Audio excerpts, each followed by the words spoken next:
We're looking at buy lows and sell highs across the NBA. Plus, a couple of injury updates have dropped on Jakob Poeltl and Tyrese Haliburton. We'll quickly talk about them to start the show. Michael Bolton, he's itching. Thanks, Josh. It's Michael Bolton here, and it's time for another episode of the Locked On Fantasy Basketball Podcast. Let's get to it. Let's get to it, indeed. You are Locked On Fantasy Basketball, your daily fantasy basketball podcast, part of the Locked On Podcast Network.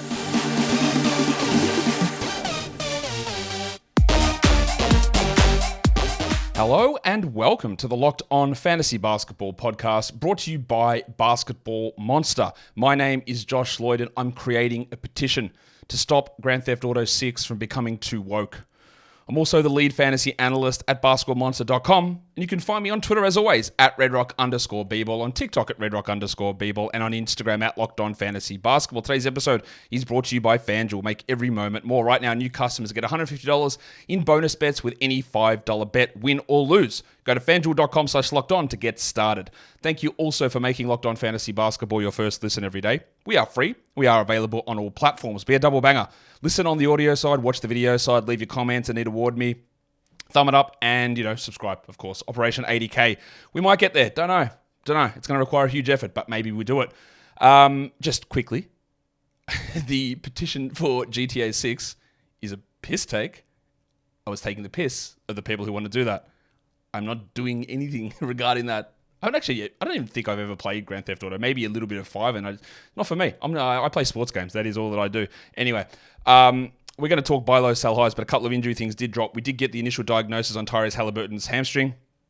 Reevaluated in 2 weeks. What I said yesterday was we'll hear about, it didn't look good from the hamstring problem and the way he couldn't walk off the court. And I was like, minimum 2 weeks, probably closer to 3 as a minimum. Could be as bad as 4 to 6 months surgery, grade 3. And we've avoided that, which is fantastic. A 2-week reevaluation means to me a 3-week return. Potentially, I would say we're looking, don't think 2, think 3 to 4 would be the guess here after we hear it's a grade 1 designation. And honestly, again, I rail about this in the NBA and mishandling of hamstrings. 3 weeks for a hamstring injury is actually bang on normal. That is a normal recovery, and I actually feel good about the fact that we're going to have him at least out 2 weeks and probably 3 to 4, because that helps prevent a re-injury situation here for Haliburton. We're still adding McConnell. Nembhard after that. Neesmith, probably a little bit of a different story. He's got value anyway. And then there's the Hield and Mathurin one where I'd have Mathurin over Hield at this point, but we are still prioritizing McConnell. But it is great news that Haliburton's not out for the season. It is going to be a tough thing for All-Star. What are we, about a month away?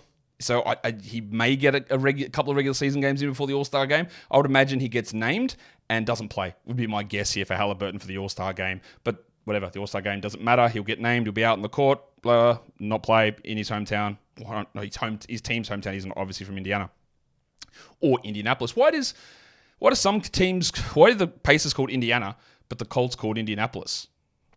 I don't know. I'm sure no one can answer that, but if you can, let me know. The same as, I guess, all Minnesota teams being called Minnesota and not Minneapolis. I guess it's the St. Paul situation, isn't it? Maybe they just don't like Appleses. Oh, all right. The other one, Jakob Poeltl. Ankle sprain. We knew he was out today, but it's 2+ weeks with an ankle sprain. Chris Boucher is the guy that we add. He does become a must-roster player. Yes, Dejounte Porter will get some of those minutes. If you're on Yahoo, he's not even available to add. I'll go and guess. I don't have a league on ESPN. I haven't for about 5 years.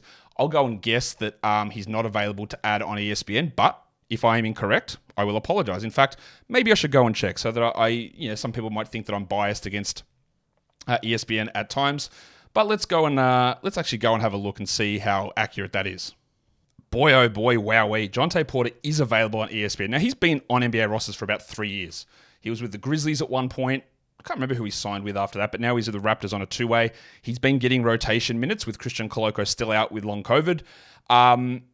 Porter is a deeper league guy. I would definitely have Boucher over Dejounte Porter. Again, if you're on Yahoo, well, shithouse. Yahoo, fix it up. Do better, my guys. Terrible. Have these guys in the system.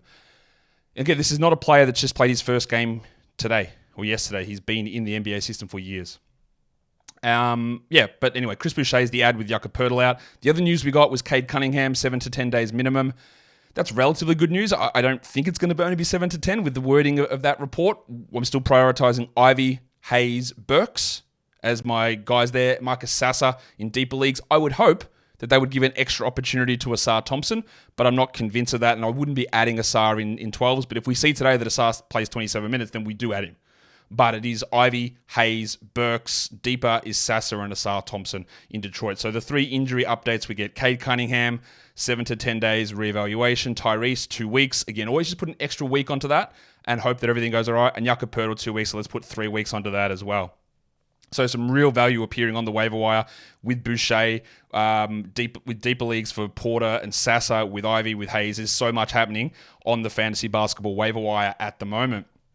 That brings us into what we actually are talking about today. That's buy low, sell highs. Should I do the disclaimer? If you have a buy low, sell high, you don't have to buy that player low. If you've got a buy low guy, you don't have to panic. If he's on your roster and he comes up as a buy low, it's probably good things coming. We've got a pretty strong track record of I'd say 90 to 95% hit rate of guys improving or declining based on how I put them on this list. So it's a pretty good thing. And if you've got a lot of buy lows, it means you're probably going to be in for a good stretch coming up. If you've got a lot of sell highs, well, I've got some bad news for you. You might be declining in production there. So if you've got buy lows, you're okay. If you want to go and acquire buy lows, by all means, you don't have to, and only do it if you actually get them at a cheaper price. If you've got a bunch of sell highs, look into trades, but you don't have to do it. You can just write out the good stuff and deal with the repercussions later on. It is not an indication that you must go and do this. By all means, do not do it if you don't want to. It's totally okay. And as usual, I did give some prefaces to some of the names that I thought would be on this, and I went and looked at the numbers and they were there. And again, I always get feedback on it, and it's always really interesting, and it further strengthens my position on some of these moves. We'll see which one exactly I'm talking about. I'm sure there's one person who did comment on a video yesterday. I said, yeah, well, I think you're going to be pretty interested to see what happens in the buy low, sell high tomorrow when we do talk about it. Let's go in now and recap how we did 2 weeks ago on this in terms of how did the buy lows all work out. What's your guess as to how many that we hit or how many we didn't hit? It wasn't the best week. It was good, but it wasn't the best week. In week 10, we had Anunoby as a buy low. He was 162nd. He's jumped up to 112th. I don't think he's going to hit anywhere near that top 50 mark that some people were drafting him at in New York. I don't think much has changed, but the 162 was already too low. He's 112th since then. I think he can get back inside the top 100, but I'm not sure that top 50 I don't think is attainable. Paolo Banchero was sitting at 133rd. He's 25th since then. I, yesterday or the day before, talked about Paolo and said I think he's got top 25 seasons in him without even realizing that he actually was 25th over the last 2 weeks. He has been an absolute bull of late, putting up just huge numbers. And if the percentages ever become league average, that is I don't want to be hyperbolic. If the percentages become league average, that's a top 10-ish player. Maybe. DeAndre Ayton, well, this didn't work out. He was 131st, and since I did the buy low show, he has not played a game. He will likely return this weekend, is my guess. So that one did not work out, obviously. But the buy low is still a little bit in play because I reckon at the moment you don't have to give up anything to get DeAndre Ayton because he's not playing. But I think he's coming back. The next one that didn't work was Jim Butler, who was 95th, and I said, yeah, he's a buy low. He's played one game since then. It was 22 minutes, hurt his foot again. So he's 156th in that one game. So again, those two did not work out. Is it through my own fault? Probably. But I didn't know that Ayton was going to miss all that time, and I didn't expect Butler to re-injure himself. So I guess sort of whatever. I take the L's on 2 of those. Still huge buy low opportunities. The next one was Kevin Durant. He was 58th. Since I did the show, he is 8th. So that does count as a W. On the sell high side of the equation, Dan Gafford was 29th. He's down to 70th. 70th is about a reasonable approximation for where he's going to be, I believe, from here on out. DeMar DeRozan was 30th. He's slipped out to 44th. I think he's around the 50 to 60 mark. Rest of season would be my guess. Bob Portis was 52nd. Well, he has just completely turned it, hasn't he? 298th since we did that. 298th. Yeah, that is one of the... If you pulled off any top 100 sale on Bob Portis, what an absolute W that was. That he is unrosterable at the moment.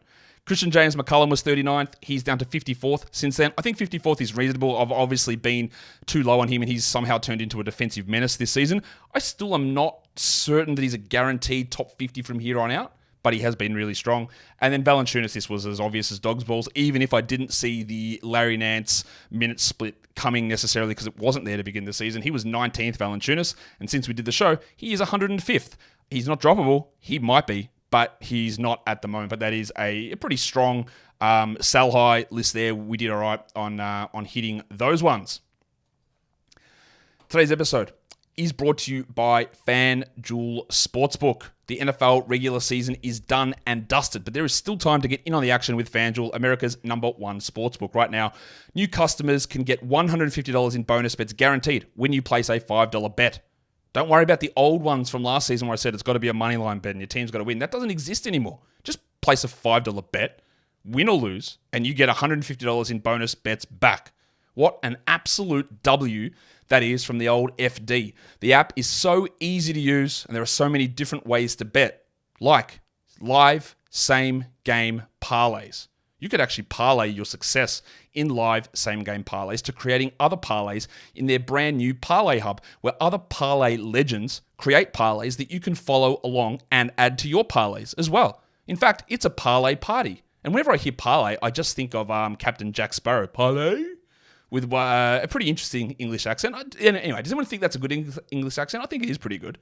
But that doesn't matter because we're talking parlays here. Put your same game parlays together. Check them out over on the Parlay Hub and go to fanduel.com/lockedon. Make your first bet a layup. FanDuel is an official partner of the NFL, and don't forget to gamble responsibly. So that'll bring us into the buy lows and sell high portion of the show. Just quickly, 2 names that I did not include that I probably could have. LaMelo Ball, I think he'll be back this weekend. This is your last chance to go and buy low on him. Yes, he doesn't have a good schedule, the 2-game playoff week. Yes, people are worried about tanking and shutdowns and all that stuff. I don't think you need to give up much. I wouldn't give up. Don't think I'd give up a top 40 player for him at this point. Maybe a top 50 guy. And if I could acquire him, I would do it now because we are going to hear the upgraded injury report coming in the next few days, is my guess. The other one is Zach LaVine. 2 games back for the Bulls. He's like 170th per game in those 2 games. He's shooting poorly. There's the shoulder soreness thing. There's a risk of a trade. I still think LaVine can have a top 55 sort of a run. As soon as he's elevated into the starting lineup and has a big game, your buy low window closes there.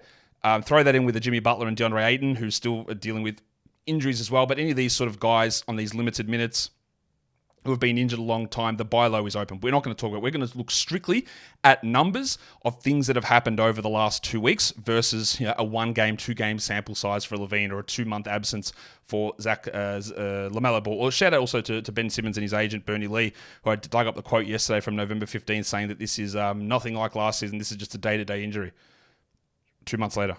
2 months, yeah. Bernie Lee, lying legend. And that's why you should be absolutely worried about the Jimmy Butler. Well, there's nothing wrong, man. It's just short term. His foot's fine. Bernie Lee, again, lying legend. Who's the biggest liar in the NBA? Is it Bernie Lee? Nick Nurse? Who else? Who else would take that crown? Doesn't really matter.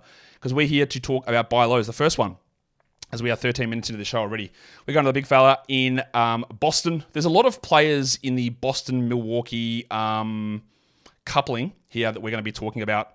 And the first one is Jrue Holiday. He's 153rd in -1 ranks over the last 2 weeks. He's 98th in points leagues. He's 198th on Yahoo. He's averaging 12.8 points with 5.7 rebounds and 4.2 assists, hitting 1.8 threes with 0.7 steals and 0.7 blocks. They are obviously not very good numbers. Jrue has struggled quite a bit this season. He is well outside the top 100 over the last 2 weeks, which is not great. He's shooting 44 from the field, 42 from 3. Okay, so that means he's just not hitting any 2s at all. And 62 from the line. Let's just focus on that. 62 from the line. Is Jrue Holiday a bad free throw shooter? No, he's not. He's at 79 this season. He was at 86 the year before, 76 the year before, 79 the year before that. Now, 76 isn't a particularly strong free throw number, but it's bloody better than 62. So that is going to come up, and we know what free throws do. They are a double multiplier. They will increase his free throw percentage, which is one of those things that does skew rankings down significantly, but it also adds to your points. If instead of going on average, what's he shooting? What's his free throws? It's 1.3 free throws out of 2.2 attempts. So if we get that to 1.6 free throws in 2.2 attempts or 1.7 free throws, that's 0.4 points a game. That takes him to 13.2 points. So we get the big jump there in his percentage, the solid enough jump there of half a point to a point in the points category, and then we're rolling. And then we're back already 40 spots higher than where he is. The thing that's a little worrying about Jrue is the 2-point percentage. And I did highlight that. I said he's 45% from 2, which is actually, I didn't highlight. I'm going to do it now. Because his 3-pointers are fine. He's hitting 42% of threes, and he's been doing that consistently all season. That's like a career high for him, but he can't hit 2s. He's at 45% from 2 over the last 6 games. He's at 49% for the season. His last 3 years, 54, 55, 56. So it is a constant decline, and we know that players get worse as they get older. Once they hit 29, there's a decline that comes. A lot of that comes at finishing at the rim, at sometimes your shooting numbers, getting your legs under you for mid-ranges, all that sort of stuff. We're seeing it a little bit with DeRozan this season. We're seeing it with Steph Curry even this season. Obviously, he's an elite player, so it happens when you're a little bit older. But I just don't believe that we're going to see a 10 percentage point drop at his finishing at the rim. 64% last season Drew was at the rim. He's at 55 this season. Now, some of his worst seasons have been 58, but even that, 3 to 4 percentage points on your rim finishing bumps your field goal percentage and 2-point numbers from 45, let's say, to 46 or 47. You get more confident taking the rim if you're hitting him at a better rate. We're not expecting him to go back to that number, which was literally just 1 season ago. So I guess he could go back to that number because it wasn't that long ago. But I'm expecting there's a big gap between 55 and 64 in terms of rim finishing numbers, which will jump his field goals up. His steals can also come up as well as at 0.7. This is a man that was at 1.6 for 2 years in a row. Yes, only 1.2 last season, and he is older, of course, we know this, and steals vary quite a bit, but the man's sitting at under a steal per game. And now he is down to 0.7 over the last 2 weeks. So there's plenty of room for Drew to improve. I would be looking at sending a top 90 player to get him in a deal. Again, really struggling, not doing anything particularly exciting. Even his season-long numbers aren't super interesting, but there's plenty of room, even for small tweaks here, to get him into a better position than he has been. So we talk about Drew, and now we talk about his former teammate, the big fella, Brook Lopez, who has been on this show, the Buy Low show, before. I think Drew has as well. Back in week 6, Drew Holiday was on this show as a Buy Low guy when he was 138th, and then the preceding 2 weeks, he was 56th, so he took a big jump up. Brook Lopez was also on that same show in week 6 as a Sell High when he was 7th. And number 2 on Yahoo's rankings, and the 2 weeks after that, he was 78th. And all this stuff is cyclical. And now Brook Lopez is in a slump. He's 124th over the last 2 weeks. 69th on Yahoo, averaging 27 fantasy points, which is 102nd. He's averaging 11 and 6 with 1.4 assists, 1.4 threes, 2.6 blocks. The blocks are fine. He's doing the blocks. This is what Brook Lopez has been doing all season. It's a little bit down. He's at 2.9 for the season. He was at 2.5 last season, which was a gigantic leap up from the 1.2 and 1.5 the 2 previous years. But at this point, I'm expecting mid-2s to high 2s in blocks. That's what he's become the last couple of seasons. So why is he down so far? Well, shooting. Easy. 41% from the field, 28% from 3, 71% from the line. He's at 54% from 2 over the last 2 weeks. For the season, he's at 63. He was at 64 last season. He was at 63 his previous healthy season in 2021. It's a fair bet to expect that Brook goes back to being a 60% 2-point guy. Even this season, he's at 62.6. I said 22, 23. It's actually 23, 24. He's at 62.6. Fair bet for that to improve. He's not a steals guy. He's not. But for steals being variable, he's consistent. This season, 0.6. Last season, 0.5. This season before, 0.6. The season before, have a guess, 0.6. Right? And now he's had 1 steal in his last 7 games. It's just obviously going to come up. You put that together with his overall 41% field goals jumping up to 48, 50 maybe. His free throws are at 71 when he's at 81 for the season. It's just a slump.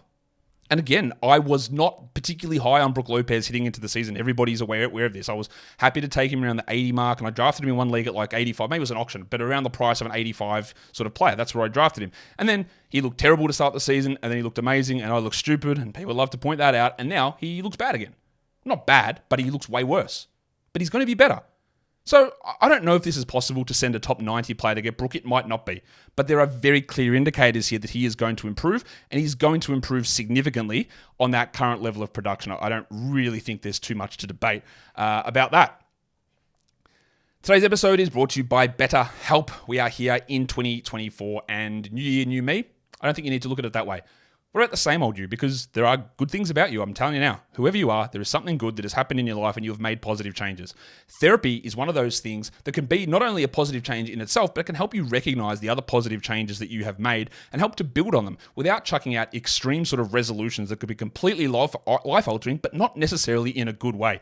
Therapy helps you build on the little wins and the strengths that you have to turn it into something more long-lasting and sustainable. So if you're thinking about starting therapy, give BetterHelp a try. It's entirely online, designed to be convenient, flexible, and suited to your schedule. You fill out a brief questionnaire, they match you with a therapist, and then you see how you go.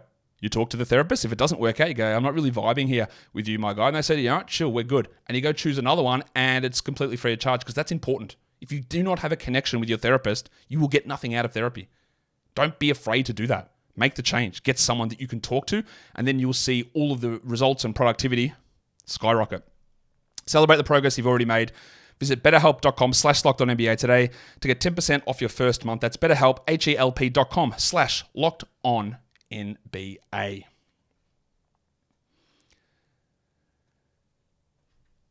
Now, obviously, this has been a long show so far because we did all the Haliburton, Cade, and Poeltl stuff to begin. We've still got more buy lows and sell highs to go. I hope you guys are going to stick with me. Let's talk about the big fella in Atlanta. And I've been hearing a lot of things about Atlanta behind the scenes recently. And I don't know, how much should I share with you of what I know? I know that there's a lot of interesting stuff happening with AJ Griffin. And he has just been out of the rotation and out for personal reasons. Things don't look particularly strong there. Hope everything's all right, but yeah, that doesn't look great.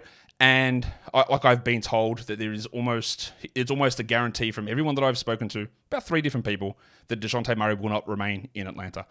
I've also heard that Dejounte Murray might be being a little bit difficult in that locker room and creating some issues that may be forcing him out. And I don't know about that, but you also know that I have been very much a hater of Dejounte Murray. Don't like his off-court stuff that he was doing in that summer, all that bouncing balls off people's heads and all that dick behavior that he was doing. So I don't like him from that perspective. I think that's really ridiculous. I also think I've been relatively realistic about his fantasy production, and I think I've been actually bang on all of that stuff. There's so much noise about a trade for him. It is going to happen. I feel very confident about this.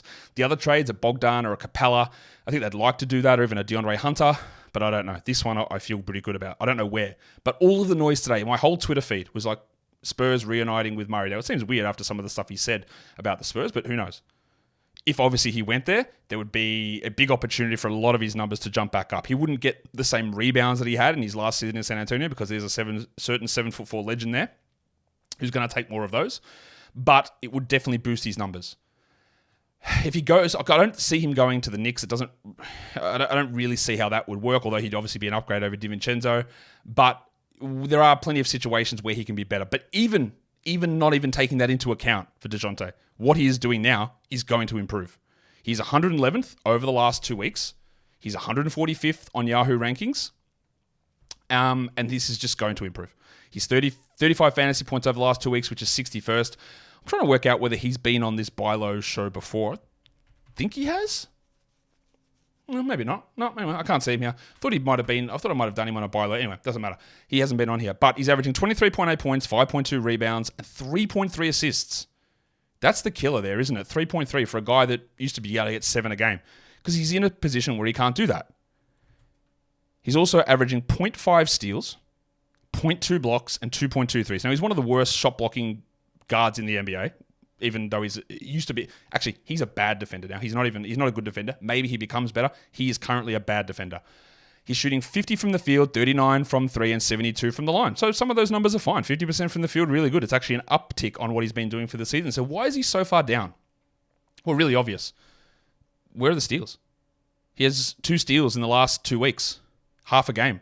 And he's not going to get back to that 2 per game that he averaged with the Spurs. We know about variance on steals.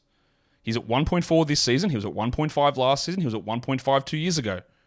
So he can be in that zone, but we're seeing that it is a big drop-off at the moment. That's going to jump. His free throws also weirdly down. 72% on 4 attempts per game. This season, 81. Last season, 83. The year before, 79. The year before, 79. And 79 to 72 doesn't sound like much. 79 is sort of bang on average. 72 is well below average, and it's a detriment in a drag in a category league. So all of these things, the low steals, the low free throws, the low assists, he's still averaging 5 per game this season. They're all going to come back up. And a trade could unlock even more for him to become a top 20 player. You don't have to give anything like that up, though. I think at the moment you could probably acquire him for a top 60 player. Now, to be fair, my projection for him rest of season is around 50th. So you think top 60 is not actually, where's the buy low in that? But I am pricing in a situation where he's out of a situation that, I was going to say a situation he doesn't like. A lot of that is his own doing. So he's in a bad situation caused by himself, I think, for the majority of it. But he might be in a different spot where the assists go from 3.3 to 6. The steals go to 1.5 again. He gets maybe a little bit more usage. Not that his usage is low. He's at 25 for the season. But he just might feel that he's being less, or he's himself in a less negative spot, and everything goes up. So while top 60, I think is actually just realistic if he stays on the Hawks rest of season, I'd be okay giving up that sort of a play, which I don't normally like to do in a buy low scenario. I'd like to be like, well, he's 111th. Do you want to give him up for a top 80 guy, a top 90 guy, and get a little bit of value there? But I do think that given that I feel very confident of a trade coming here, that there is probably a little bit more you can squeeze out of that with Dejounte Murray. The next player is back again to, should have put these in a different order. The Celtics and the Bucks, they're forever linked this season because we're going to talk about Damian Lillard. Now, Lillard is going through off-court stuff. I believe it's to do with his divorce and something to do with his kids, with the personal reasons that he left on Monday. We hope he's okay, very clearly. It's been obviously a trying off-season for him. I guess some of it is self-inflicted, but some of it's not. So we hope that he's okay there, but he is in a huge slump. He is 52nd over the last 2 weeks, 87th on Yahoo, 59th in fantasy points, and it is fair to say that is not very good. That is not the entirety of the 11 and a half weeks of the season, though, because he's been pretty good for the season, right? He's been fine. He's like 14th in -1 rankings for the year. But some of us have very short-term memories. He's averaging 20 points with 3 rebounds, 3.3 rebounds, and 6.2 assists with 1.7 threes, 1 steal, and 0 blocks. And this is what I tell you, right? This is not about, oh, well, yeah, can't actually fit with Giannis. He doesn't know how to figure it out. He looks lost. He doesn't look happy. It's none of that, right? There's off-court stuff, which is part of it. But if you believe that, and you believe this is what Damian Lillard is, and someone said, man, I think I just need to sell low because I just don't see how it's getting better. Let me just present you with a very, very obvious number.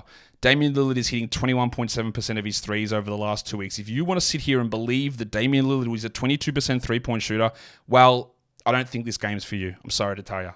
It's not. Because he's not. There's no quality NBA starter who is a 22% three-point shooter. There's none. No one is that. Especially not one of the best three-point shooters of all time. This is a slump. It is a bad slump, and it's frustrating, but he is not that player. He's at 39% from the field overall. Now, he's only at 43 from the field this season. He was at 46 last season, but the year before, the abdominal season, he was at 40, he was at 45. He's not been a high field goal player. But 39 is very low, and it's brought on by the fact that he's just not hitting threes. He's hitting 3 threes a game this season. Last season, it was huge, 4.2. I don't know if he's getting back to that number because I'm not sure he's going to have that level of usage. At 33 usage he was last season, he's sitting at 28 this season. That's the other thing, though. The last 2 weeks, he sort of has been a little bit out on usage, but I think part of that is confidence. The shots aren't going in. He's not taking as many. Chris Middleton's doing a little bit more, and he's clearly off-court distracted. There is a lot of negative sentiment about Lillard's production in the fantasy community at the moment, and you take advantage of that. He's going to have a stretch where he bangs in 45% of his threes, where he averages 28 points a game with 4.5 triples, and he's the 8th best player for a 3-week period. Unless this off-court stuff has completely ruined him for the year and he takes way more time off Andrew Wiggins style with personal reasons. Maybe. Who knows? Who knows? But what I do know is I feel really confident about saying that Damian Lillard is not a 22% three-point shooter. I'd be happy to throw a top 30 player to get him. In fact, I don't even know if I need to do that. I'd be happy to. I don't think I need to. Might even be able to get away with it with the top 40, especially given that he's out at the moment. They play again on Thursday. Got a 3 and 4 nights at the end of the week. Maybe he's out the rest of this week. That is distinctly possible. And then I reckon the price to trade for him becomes even lower. I'd be really interested in trying to do this because, yes, you can say fit, you can say trade, all that sort of stuff. But his numbers are below what he's done all season on this same team. And the shooting is not going to be this low. It is just not going to be. Let's go to another controversial player who was traded over a year ago, and that is Rudy Gobert, who is in a bit of a slump himself. 103rd in -1 rankings, 131st on Yahoo over the last 2 weeks, 29 fantasy points, 89th. And honestly, it's one thing with Gobert. He's averaging 11.4 points, 11.1 rebounds with 0.7 assists. Not hitting threes, cool, doesn't do it.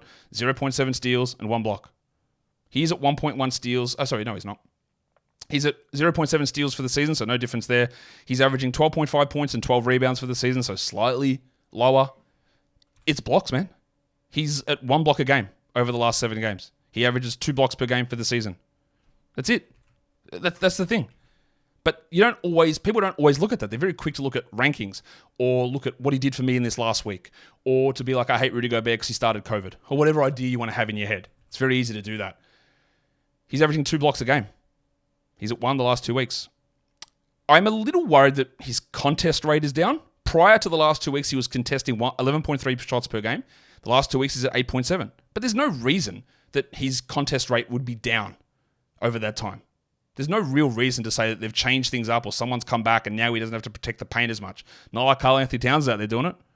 So I just expect that that's just variance. That'll come back up. The blocks will jump back up and he'll be fine. I would give a top 100, top 90 player to get him, understanding that it is literally one thing that is dragging him down. He's not going to fit every fantasy team. We know this. But an extra block per game, even in a fantasy points league, that's 3 fantasy points right there. Get yourself an extra rebound. It's an extra 1.2 points. Get him up to his season average. Get your 11.4 to 12.5 points. That's 1 point, 2.2 points, 3 points. Gives you extra 5 fantasy points by 1 rebound, 1 point, and 1 block a game.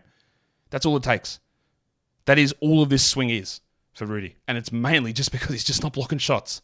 And if there's one thing we know about Gobert, we don't expect him to sit at 1 block per game. Well, at least I don't. Now it's time for sell highs. I know this is obvious. I know, but we all can agree that Jarrett Allen's not the 4th best player, yeah? Because that's what he's been over the last week. We agree on that. On Yahoo, he's 10th in that time. In fantasy points, he's 11th, averaging 51 points. He's averaging 21 points per game, 15.5 rebounds with 4.7 assists. And he's not even doing it with an outrageous amount of defensive stats, 1 steal and 1 block. Is he doing it with outrageous shooting numbers? Not really. He's at 64% from the field. For the year, he's at 67%.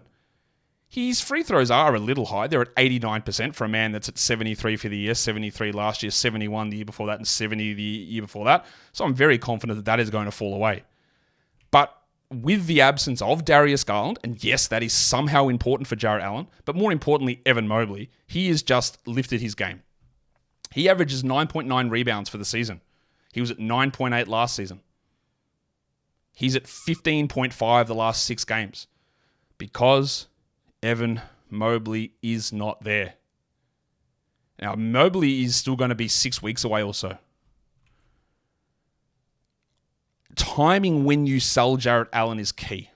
The earlier you do it, the more you can get back, but the more of an L that you take in terms of, because you're not, look, he literally might run top 20 for the next 6 weeks. That is possible.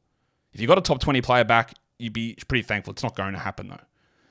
So the earlier you do it, the more you get back, but the more of a decline you take in the short term. So threading that needle is important here. But I also find it pretty hard to see how everything that's happening at the moment, and 88.9% from the line has nothing to do with Evan Mobley. And if that goes back to 73, well, that drops a point or so off, and it drops the ranking down precipitously. So it might be okay to take a short-term L now, because there's no way this gets higher. And the other part of it is 4.7 assists. Whoever thought of Jarrett Allen as mini Jokic? I didn't. Last season, he averaged 1.7. 1.7. This season, 2.9. But Garland out. Max Strus isn't doing it. Dean Wade isn't doing it. Isaac Okoro's not doing it. Jarrett Allen is doing it. This is one of the hidden things here, I think. 3 extra assists per game compared to last season in the last 2 weeks. Mobley out, Garland out. Garland might be back in 2 weeks. And then if those assists go back to 2 a game, well, we've already lost 15 spots, 30 spots of value. Maybe not 30, maybe 20. Free throws drop down, another 15 percentage points. Well, then you lose another 15 spots of value. And 6 weeks, the rebounds come down, then you lose more.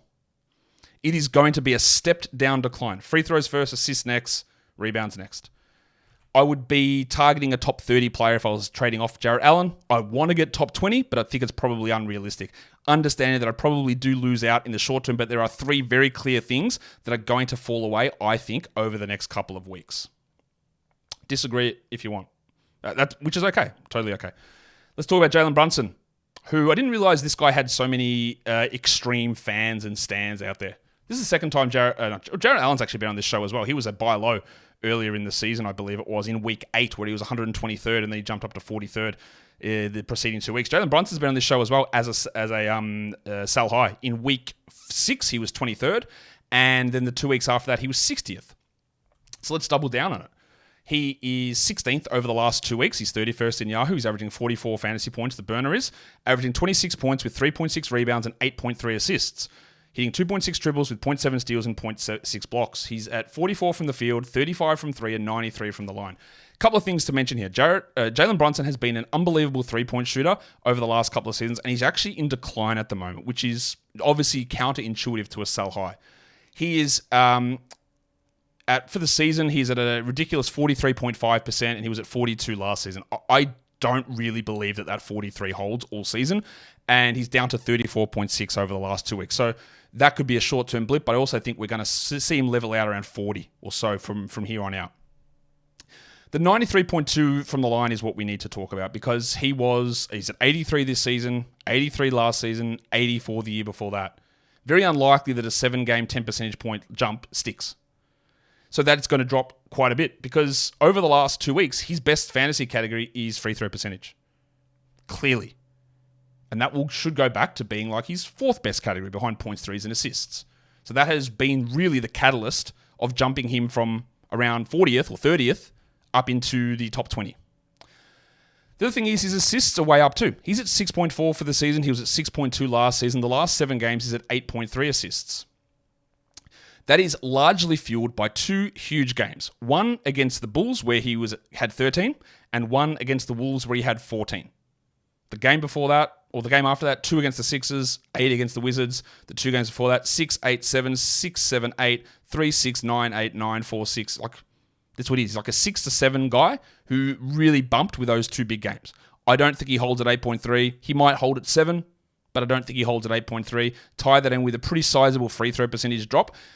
I just think if you could get a top 24, a second-round player for Jalen Brunson, and he stands around in force, they're all attacking me because I didn't put him on the All-Star team. Some people think he should be starting over Donovan Mitchell. Again, I don't believe that. But when I go and redo this in 2 weeks, he probably will end up on my All-Star team, to be honest. He probably will. That's just how it's going to work. When I redo things and take in more information, we change. But at the moment, Jalen Brunson is riding a big high of popularity. He's riding a big high of no, everyone disrespects us. And it's fueled a lot here his value by increased assists, increased free throws. And I feel very, very comfortable in saying that at least one of those things is going to drop. So if I can get a second-round player, a top 20 player back in a trade, I would do it. Let's go to Charlotte. This ties into what we earlier said about LaMelo Ball, who I think is coming back. Your window to sell Terry Rozier is done. This is it. Is your last chance. Rozier has been on this show before, I believe. Has he been on the bylaw? Yeah, he was. In week 8, he was the 19th ranked player. And then after that, he was 24th. And I thought Ball would be back around that time, and he has not been. So, did that...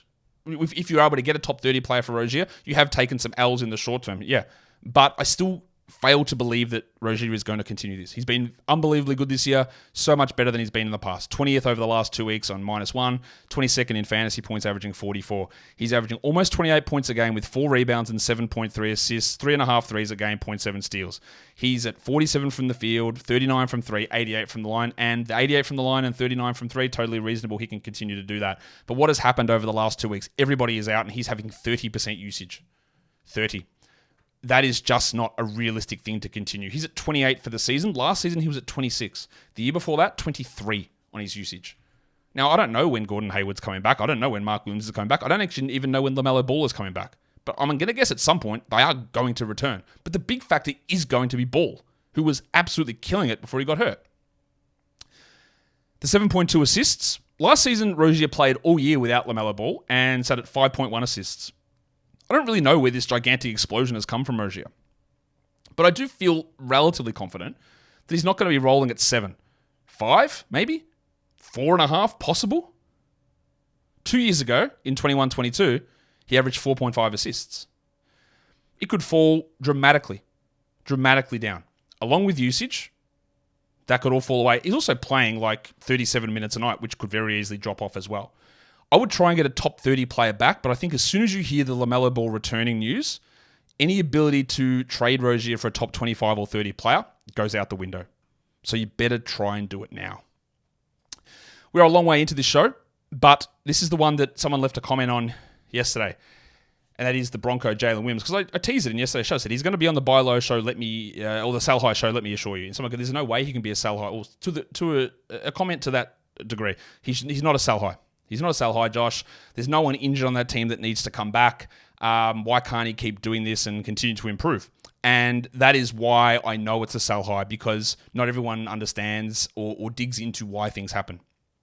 Williams was on this show earlier in the season as a buy low, because he was 118th back in week 7, and actually he got worse. He's one of the few L's that we've had. He was 123rd the 2 weeks after that.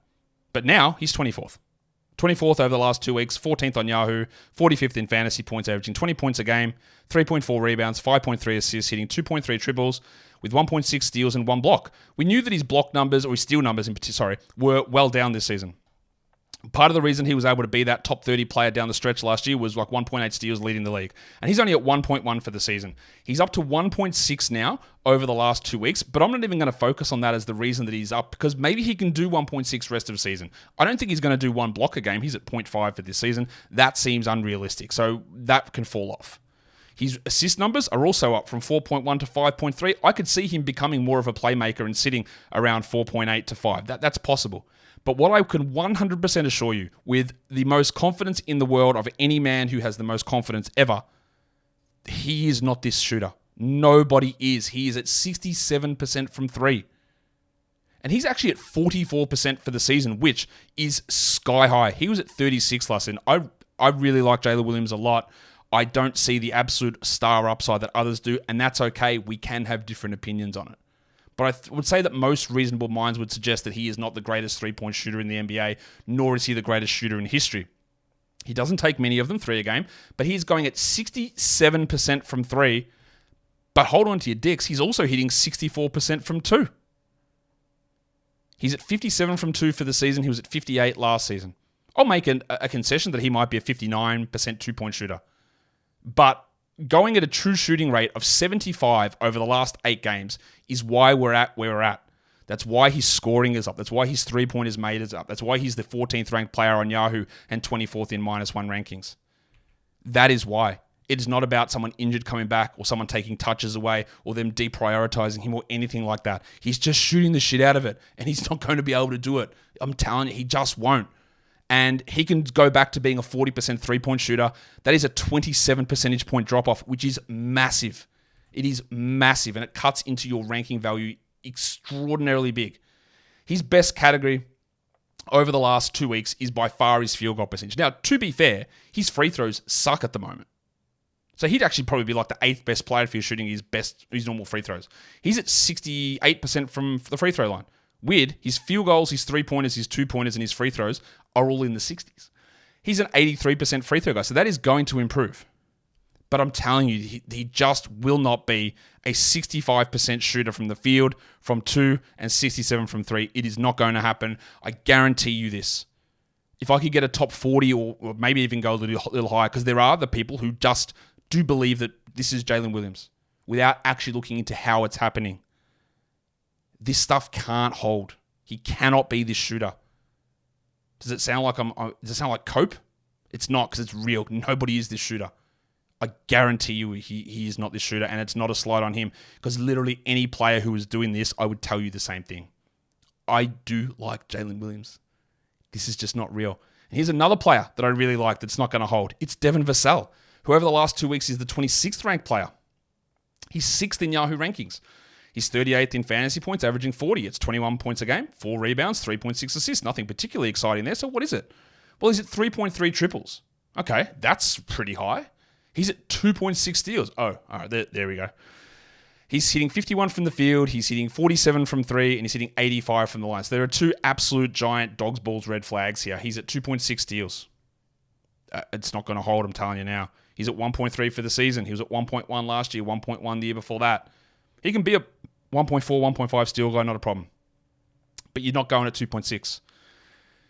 Jalen Williams' teammate, Shai Gilgeous-Alexander, does. He's the only one who does. But this is just not, you don't want to bank on that. And then Vassell has also tied that in with shooting 47% from 3. He's at 38 for the season. He was at 39 last season, 36 the year before that. He's just not going to be a 47% three-point shooter. These things are going to fall away. And of course, that has brought his value through the roof. He's hitting 51% overall from the field, scoring up, field goal percentage up, steals through the roof. It's making him much better. If I could get a top 55 or top 50 player back for Vassell, which is possible, I guess, I would do it, because I know these things are going to normalize. Now, I think he's been way better, and his percentages, I think, have improved because Keldon Johnson is on the bench and they're not sharing the court. I had a look at their numbers. When they share the court together, the minutes they're together, Vassell has a true shooting of 58. When they're not together, when Vassell is on the court and Keldon's on the bench, his true shooting is like 61. So, an increase in efficiency without old Bull Rush legend Keldon Johnson out there makes a little bit of sense. things are a bit more spaced and he gets a little bit more in terms of quality looks, all that sort of stuff. But it's not this. And the steals is bullshit. It's just not going to hold at that level. So it's a really clear buy low situation. Oh, so sell high. He was on the buy low list, I believe, earlier in the year. He was 154th in week 5, and then he jumped up to 78th after that. And now he's on a real hot streak, so now we want to pull back on it and see if we can... Like, if you were able to buy low on him where he was 154th, and let's say you got him for a top 100 player, well done, and now he sits at 26th, and you're able to then trade that for a top 50 player, top 40 player maybe. It's sort of how we move on this, is we move on and off if we can, and if not, we just enjoy what's happening, understanding that it is going to fall away at some point. And that is the end of a very, very long show. If you are still here and you are in the DB squad, drop in the comments. DB, represent. That sounds so stupid, but do it anyway. Go and hit the DB button. Go and hit the bell, the subscribe, the thumbs up. You know how all of that works. On audio, leave reviews, leave follows, subscribes, all that stuff is very, very helpful. Guys, we are done here. Thank you so much for listening, everyone. See ya.